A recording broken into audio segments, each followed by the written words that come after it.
Buongiorno e benvenuti amici. My name is Giovanna and I welcome you to my kitchen on the cliff.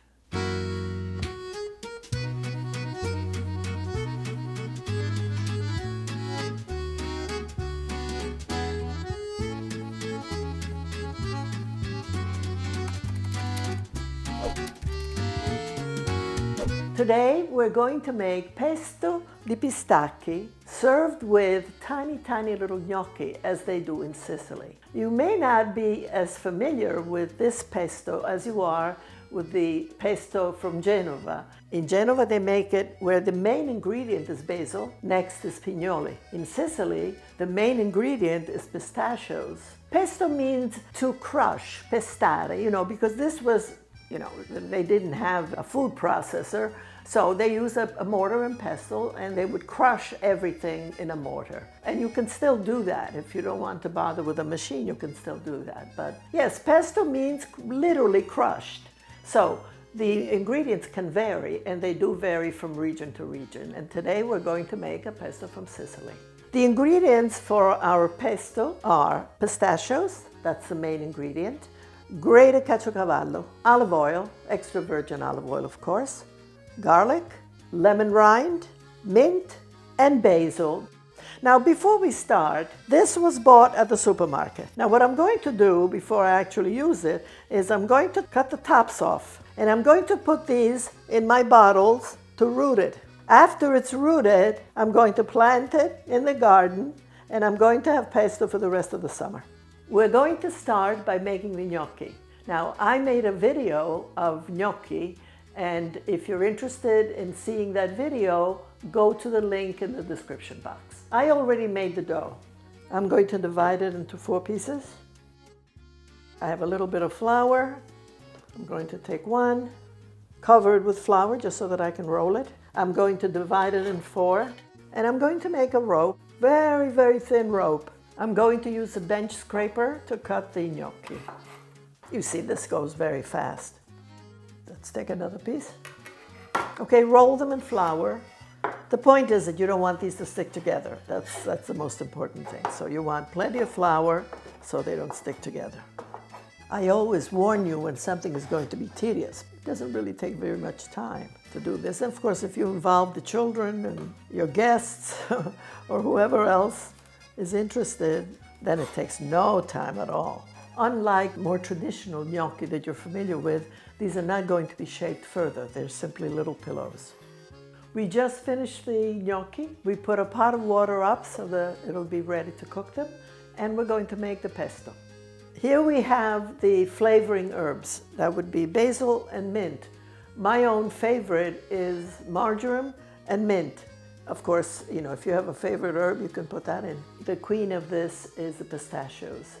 And with it, we use flavorings like lemon, garlic, mint, basil, marjoram, or whatever you happen to have on hand that you like or that you prefer. And you can use all of these, one of these, or some of these, whatever you like. The major flavoring is going to be the pistachios, and everything else is just additional flavor. So you can customize it any way you like. All right, here's our freshly shelled pistachios.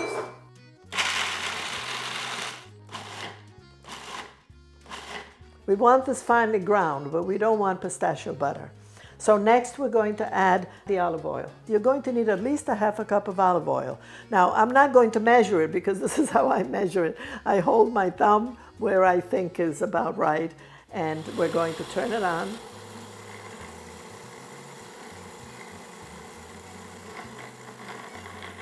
Next, I'm going to add the garlic. Now, when you take off the top, the skin will just fall off. Isn't that wonderful? As I often do, I chop it directly into the food processor. I chop it even though I could put it in whole because I just want to be sure that it really breaks down. This is my batticarne.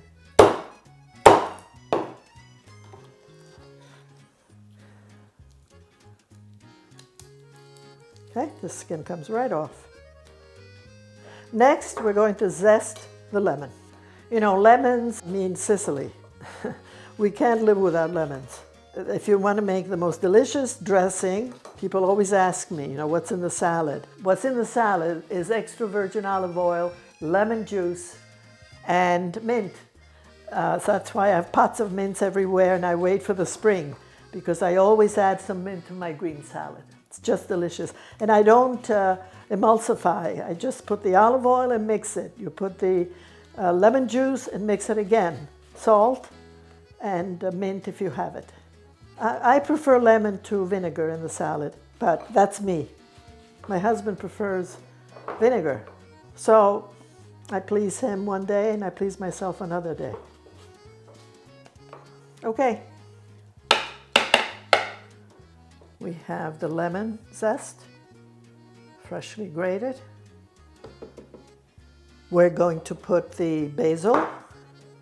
Where's the knife? What happened to the knife? Oh. All right, again, I'm going to chop it directly into the food processor. Okay, I'm just taking the leaves off. These are very, very tender. These are the first sprigs of mint this year. And now I'm going to add the cheese. This is Caciocavallo. I'm adding a half a cup. All right, I'm going to add a little more olive oil. We're going to cook the gnocchi now, and then later we're going to add a ladleful of the pasta cooking water to the pesto. That way it loosens it up. Our water has come to the boil.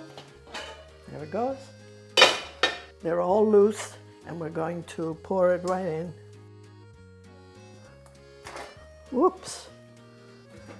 I'm raising the heat to get it to boil quickly, and then these will come to the surface as they cook. So you don't have to time it. When they come to the surface, they're done. This will be ready for lunch, delicious lunch. Okay, they're beginning to come to the surface. We want it to come back to the boil.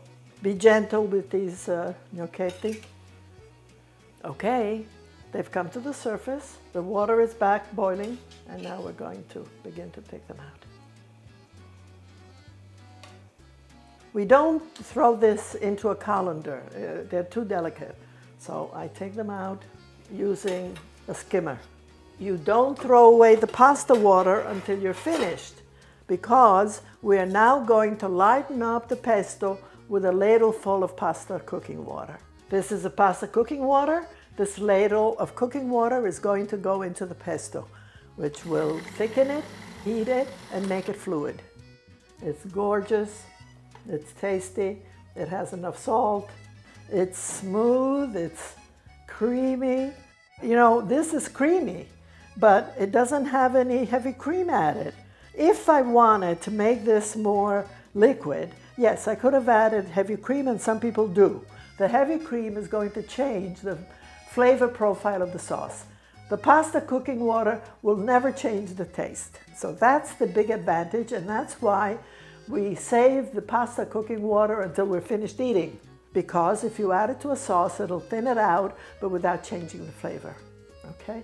So this is a magnificent platter from Sicily, from Caltagirone, and over 200 years old. And this magnificent dish deserves to be an equally magnificent platter.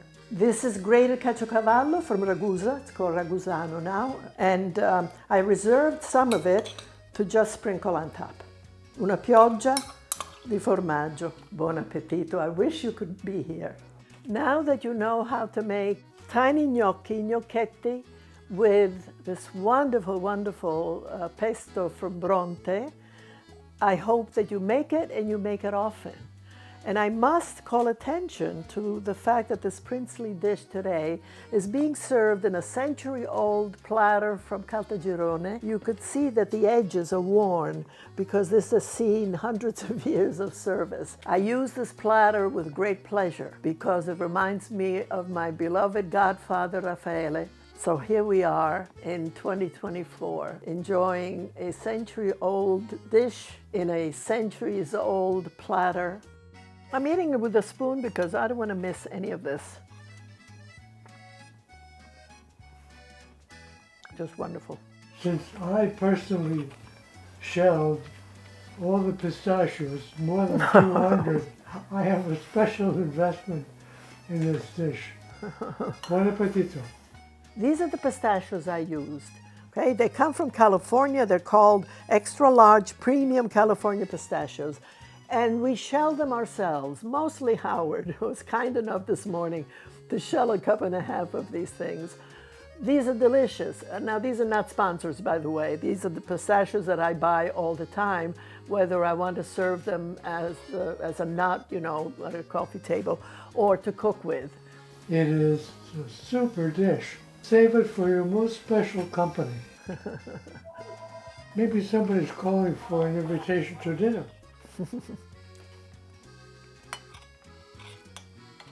Mm-hmm. You know, you taste different things in different parts of your mouth. And here I can taste the pistachios. I get a flavor of lemon zest, which is fresh and delicious. This is only one of dozens of special dishes you'll learn how to make if you subscribe. If you're already a subscriber, thank you very much. Arrivederci, a presto.